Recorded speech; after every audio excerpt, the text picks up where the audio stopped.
Bonjour à toutes et à tous.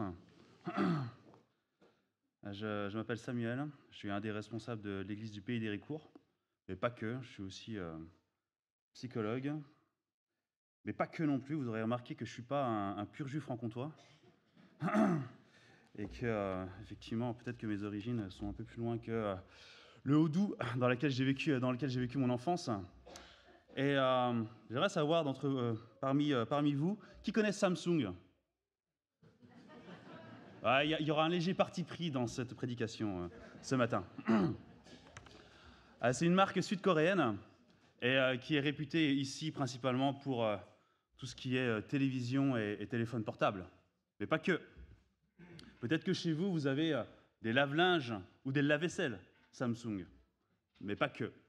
Si vous faites un petit voyage en avion, ce que je vous souhaite parce que c'est un pays formidable et magnifique, vous verrez que Samsung, c'est aussi de l'immobilier, c'est aussi des assurances-vie. Et si vous traînez dans des hôtels, etc., vous verrez aussi que ce sont du dentifrice et des brosses à dents. On voit que c'est un géant dans bon nombre de choses, y compris l'armée, dans la plupart des secteurs de l'économie de la Corée du Sud, puisque ça représente à peu près 20% du PIB. Mais tout ça, on ignore un petit peu de Samsung si on ne s'y intéresse pas ou pas trop. Tant que notre Galaxy, notre téléphone marche et que notre télévision fonctionne, on ne se pose pas trop de questions. Et pour autant, c'est pas parce qu'on ne connaît pas Samsung dans son entièreté que Samsung n'est pas ce qu'elle est en termes d'entreprise. Les premiers versets de Jean illustrent Jésus-Christ, la personne qui nous réunit encore aujourd'hui. Mais ce n'est pas seulement la personne qui nous réunit encore aujourd'hui, et on va le voir dans le texte. Jésus-Christ est immense, et même si parfois on le réduit à certaines de ses caractéristiques, il n'empêche qu'il n'est pas ce qu'il est en permanence. Et le texte que nous allons lire ce matin est un bon rappel, un encouragement, mais également un avertissement sur notre manière de considérer Jésus-Christ, qui est notre Sauveur, mais pas que.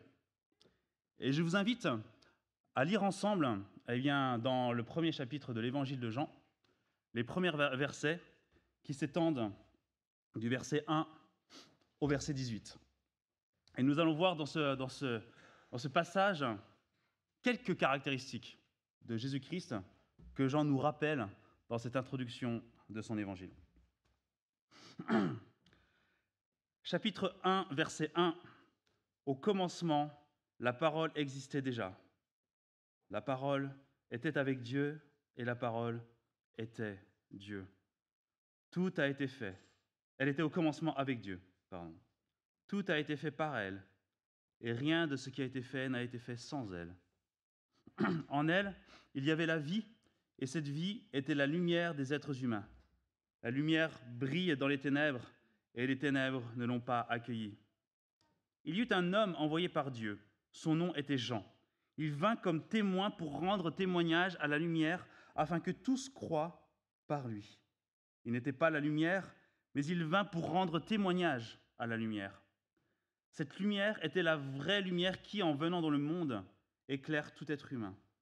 Elle était dans le monde, et le monde a été fait par elle. Pourtant, le monde ne l'a pas reconnue. Elle est venue chez les siens, et les siens ne l'ont pas accueillie. Mais à tous ceux qui l'ont accueillie, à ceux qui croient en son nom, elle a donné le droit de devenir enfants de Dieu.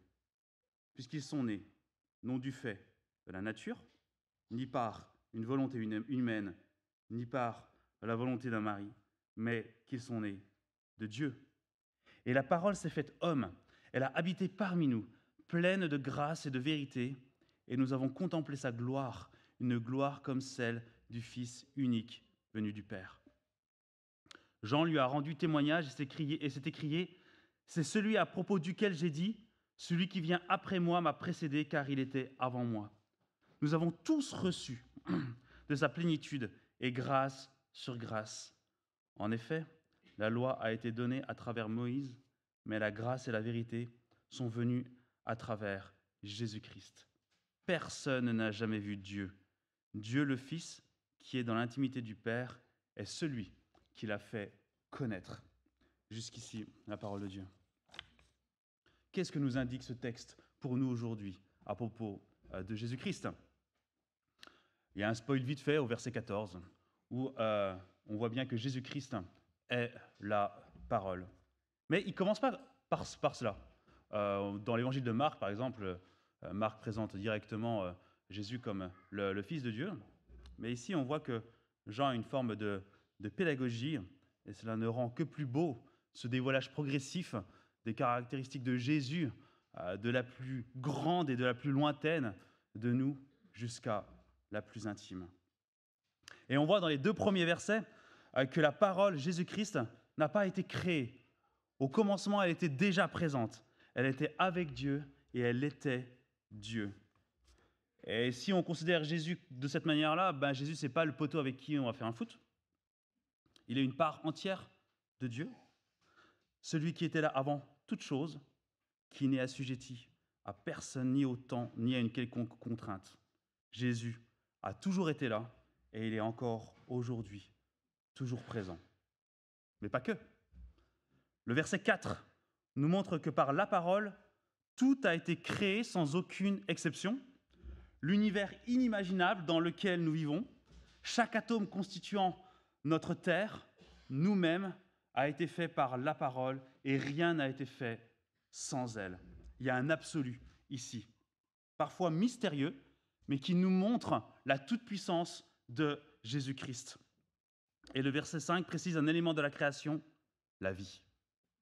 Et cette vie, certes, elle est celle qui anime le monde, mais elle est plus que cela dans le texte, elle est la lumière. Et ce mot lumière que l'on retrouve autant dans l'évangile de Jean que dans d'autres éléments de la Bible, propose le fait qu'elle est opposée aux ténèbres et qu'elle représente autant une perfection morale qu'une vérité absolue. Voilà qui est Jésus-Christ dans un premier temps et comme introduction. Ces versets de 1 à 4 nous rappellent des éléments que l'on a lus il y a quelques mois dans le premier chapitre de la Genèse. Dieu a tout créé et la parole était déjà présente. On a souvent la vision, et à raison, de Jésus-Christ comme l'incarnation de Dieu en tant qu'homme, mais ces premiers versets nous appellent à une vision beaucoup plus grande de Jésus. Il est la parole créatrice qui elle-même n'a pas été créée. Il est celui qui possède la vie et qui représente la perfection morale et la vérité absolue. Il est tout-puissant, bien plus grand que tout l'univers rassemblé. Et ces versets nous appellent à l'humilité face à un Dieu si grand et si puissant qui nous dépasse en tout point et que nous ne pouvons pas imaginer. Jésus-Christ est venu comme un frère, mais il reviendra comme un juge, dont il fera de ses ennemis un marchepied. Et ces versets nous rappellent en fait qu'il n'y a pas de match entre Jésus et ses ennemis en termes de puissance, de légitimité, de confrontation. Il n'y a pas de match. Jésus est tout-puissant. Et quand il reviendra, il n'y aura pas une guerre qui va durer X années avec des chars, des tanks, etc. Non, il va gagner, point. Et ces versets nous rappellent qui est Jésus-Christ dans son immensité et dans sa seigneurie. Mais pas que. Lisons le verset 5. La lumière brille dans les ténèbres et les ténèbres ne l'ont pas accueilli. Voilà une bonne introduction, le gros titre de la section qui est devant nous, les versets de 6 à 12. Jésus n'est pas arrivé dans un paquet surprise, dans un linge, dans un bec d'une cigogne, mais il a été prophétisé depuis des millénaires. Et c'est en cela que Jean représente cette venue prévue, comme on le voit dans le verset 6 à 9. Jésus n'est pas venu sur un coup de tête de Dieu, au hasard d'un jet de dés, d'une manière arbitraire. Et dans Genèse 3, que l'on a également lu il y a quelques mois auparavant, on a lu que celui qui écrasera la tête du serpent était déjà prévu dès le jardin d'Éden, lorsque Adam et Ève en ont été chassés. Une promesse qui s'est transmise d'âge en âge, renouvelée par le peuple d'Israël et les prophètes jusqu'à Jean. Et Jean a été le dernier maillon humain comme prophète que Dieu a utilisé pour transmettre cette bonne nouvelle de la venue de Jésus-Christ que nous avons fêtée à Noël. Malgré la noirceur du péché, Malgré les ténèbres sur le monde et nos cœurs bien pourris, Dieu avait un plan qu'il a accompli sans faillir afin que la lumière jaillisse des ténèbres et illumine le monde. Jésus n'était pas un hasard. Jésus n'était pas une roue de secours. Il était prévu de toute éternité. Mais pas que. Les versets 10 à 12 nous révèlent aussi un élément important que l'on oublie régulièrement ou souvent. Jésus est l'ennemi du monde. Jésus est l'ennemi de tous les incroyants. Et il a été notre ennemi jusqu'à notre conversion. Le monde le rejette. Le monde n'en veut pas. Le monde l'a déjà tué une fois. Et pourtant, rationnellement, le verset 10 nous dit deux choses. Le monde aurait dû le reconnaître, car Jésus était dans le monde et le monde a été fait par lui. Et ça, on peut l'illustrer autant par des réflexions sur ce que la nature nous indique de Dieu, mais également avec cette occurrence sur Jean, le fait qu'il a été annoncé depuis des millénaires. Et pourtant, rien n'y fait. Le monde le rejette, le méprise, le moque ou l'ignore. La bonne nouvelle est cependant présente au verset 12. Certains le reçoivent, l'accueillent et deviennent enfants de Dieu par son nom. On est souvent surpris du mal qui sévit dans le monde. Et on est parfois déçu que des personnes auxquelles nous apportons l'Évangile ne se convertissent pas. Mais c'est prétendre ce que nous ne sommes pas. Au verset 7, Jean est qualifié de témoin, ce que nous sommes pour Jésus aujourd'hui. Nous ne pouvons pas convaincre les ennemis de Dieu. Nous ne pouvons que témoigner que Jésus a changé nos vies et que nous sommes les enfants de Dieu. Et dans cette section, nous voyons que Jésus change des vies, mais qu'il est d'abord l'ennemi du monde. Mais pas que. Le verset 13, lesquels ne sont point nés du sang, ni de la volonté de la chair, ni de la volonté de l'homme, mais de Dieu. Le gros titre de la dernière section, les versets 14 à 18. Jésus n'est pas resté sur son trône, il aurait pu, mais il ne l'a pas fait. Le verset 14 nous dit qu'il est devenu chair, il est devenu un être humain. Rappelez-vous des caractéristiques que l'on a déjà énumérées sur ce qu'était la parole. Eh bien là, Jean nous dit que la parole, toute puissante, créatrice, infinie, sans limite, avec cette perfection morale et cette vérité absolue, eh bien cette parole s'incarne dans la chair. Il va fouler les chemins poussiéreux de la terre. Il va manger à nos côtés, rire à nos côtés, souffrir à nos côtés, mais mourir à notre place. Quelle humiliation pour le Créateur de l'univers, quelle honte pour nous qui ne pouvons rien faire. Regardez le verset 13. Ce n'est que par la volonté de Dieu.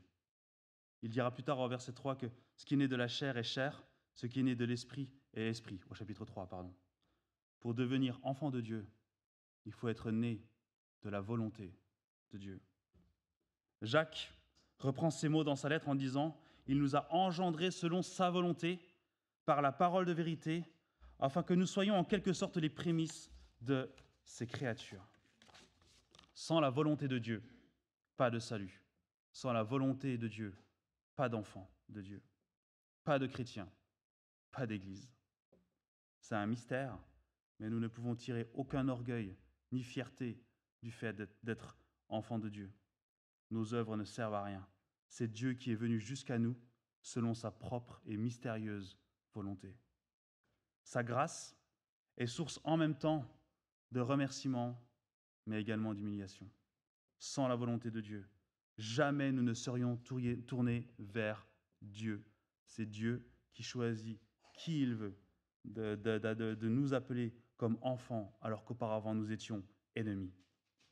Mais comme il le dit au verset 17, sans la venue de Jésus-Christ, personne ne pourrait s'appeler enfant de Dieu, car la loi de Moïse est là pour montrer à toute l'humanité à quel point nous sommes si éloignés des standards de Dieu. Et on les oublie souvent, les standards de Dieu. On a l'habitude de se comparer aux autres, de se comparer au monde et de se dire on n'est quand même pas si mal que ça. Mais si on se regarde dans le miroir, on peut se dire honnêtement, peut-être que je suis un gros bâtard de temps en temps quand même. Peut-être qu'en fait, par rapport aux standards de Dieu, par rapport à la loi de Moïse, je suis très, très, très éloigné de cette sainteté et de cette perfection que parfois je m'arroge, alors qu'en réalité, mes standards sont complètement floués par mon regard subjectif. Les standards de Dieu sont bien au-dessus de ce que l'on peut imaginer.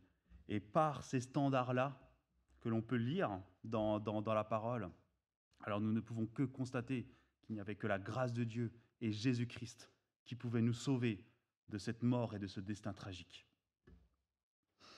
Jésus-Christ est non seulement venu sur cette terre pour nous rejoindre dans notre humanité, un vrai homme, justement parce qu'il n'y avait que lui qui pouvait apporter grâce et vérité par son obéissance et sa mort. Il a pris notre condamnation et nous donne une vie nouvelle. 3 sections dans ce texte.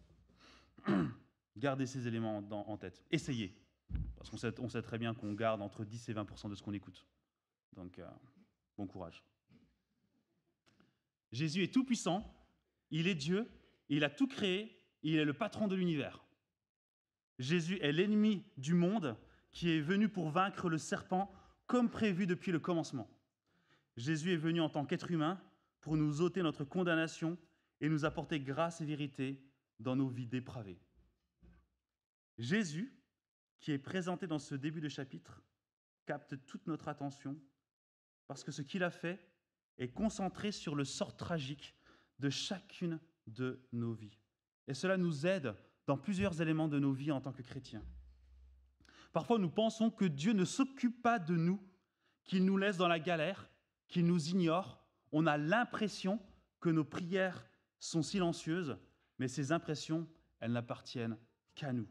Ce passage nous montre le contraire quant à l'attention que Dieu nous porte. Il est tout-puissant, partout, tout le temps. Il ne dort jamais, il n'est jamais fatigué. Et mystérieusement, il s'intéresse à chacune de nos vies et à chaque fraction de seconde de nos existences. Et il le fait pour tout le monde, pas comme le Père Noël. Parfois, nous pensons que Dieu il est plutôt cool et que finalement, notre vie dans le monde est une forme d'intégration dans la culture, alors que nous nous compromettons, même parfois sans y penser, dans le péché et le laxisme, parce que nous sommes influencés par notre culture. Et ce passage nous montre que Dieu ne plaisante pas avec le péché et que le monde est son ennemi. Est-ce que nous voulons tracter, négocier avec les ennemis du monde? Et parfois, nous pensons que Dieu va résoudre les mauvaises choses dans nos vies, nous donner de bonnes émotions, la joie, le bonheur, nous délivrer de toutes nos problématiques, du stress, des angoisses, etc. Et finalement, on mérite bien, n'est-ce pas? On travaille dur, ou pas, pour Dieu. Mais en tout cas, on attend de belles bénédictions de la part de Dieu. Or, que nous dit ce passage? Eh bien, il nous montre que l'attention de Dieu se situe d'abord sur le péché de notre cœur, qui est notre seul et réel besoin sur cette terre. C'est notre seul et réel besoin sur cette terre, le besoin d'être pardonné de nos péchés, besoin pour lequel il est venu lui-même sur terre pour obéir et mourir. Réfléchissons pendant quelques secondes, en silence. Si parfois, on ne prend pas à la légère Jésus-Christ, alors là, évidemment, on est tout sérieux. Là, on ne plaisante pas ici. Mais dans notre semaine, dans notre vie quotidienne, lorsqu'on se lève un peu tôt, lorsqu'on est un petit peu malade, lorsqu'on a des soucis dans la vie, ou au contraire même, lorsque notre vie réussit, notre carrière est en pleine expansion, etc., est-ce que parfois, Jésus-Christ n'est pas une option plutôt cool de notre voiture? Est-ce que nos actions, nos décisions, nos activités et nos paroles reflètent le sérieux avec lequel nous nous approchons de Jésus aujourd'hui? Est-ce qu'elles reflètent l'immensité de Jésus-Christ et reflète à quel point nous sommes sérieux avec Jésus. Laissons-nous quelques secondes de silence et de réflexion par rapport aux différents éléments avant qu'ils partent de nos esprits, et je terminerai par la prière.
Seigneur, je veux te demander pardon parce que trop souvent dans ma vie quotidienne, je te réduis à certains éléments de qui tu es vraiment. Et que dans ma vie quotidienne, finalement, eh bien, je te transforme et je te modèle suivant mes désirs ou mes besoins ressentis. Alors que, comme nous le voyons dans cette introduction de Jean, tu es bien plus grand que ce que nous pouvons concevoir ou imaginer. Et Seigneur, que tu puisses nous aider, avec mes frères et sœurs, à te prendre au sérieux. Tu es notre Sauveur, mais pas que. Tu es le Seigneur et le Créateur de l'univers, mais pas que. Tu es aussi, Seigneur, l'ennemi du monde. Et que toutes ces caractéristiques, Seigneur, qui sont présentes constamment en toi, eh bien, on puisse se les rappeler et les entretenir en se rappelant de ce qui a été dit ce matin, en méditant ta parole de Dieu, ta parole, la Bible, dans notre quotidien, en veillant et en étant édifiés par nos frères et sœurs. Seigneur, tu nous as donné beaucoup d'éléments de grâce qui nous permet d'entretenir une vision toujours plus juste de qui tu es, pour qu'on ait un regard plus honnête sur qui nous sommes. Et Seigneur, que tu puisses veiller sur nos églises, si fragiles et si vulnérables face au péché. Mais nous pouvons avoir confiance que toi, Seigneur, tu nous as promis, comme caractéristique, que tu vas protéger ton Église, que tu vas la faire grandir, que tu la prépares comme une épouse, que, Seigneur, on puisse prendre ces éléments-là au sérieux et qu'en tant qu'Église et communauté, on puisse produire un témoignage qui t'honore et des paroles qui reflètent ta gloire et ce que tu veux entendre de nous. C'est un défi pour nos vies, mais on sait que tu es avec nous et que, Seigneur, par ton esprit, tu nous permets d'être des instruments entre tes mains. En ton nom, amen.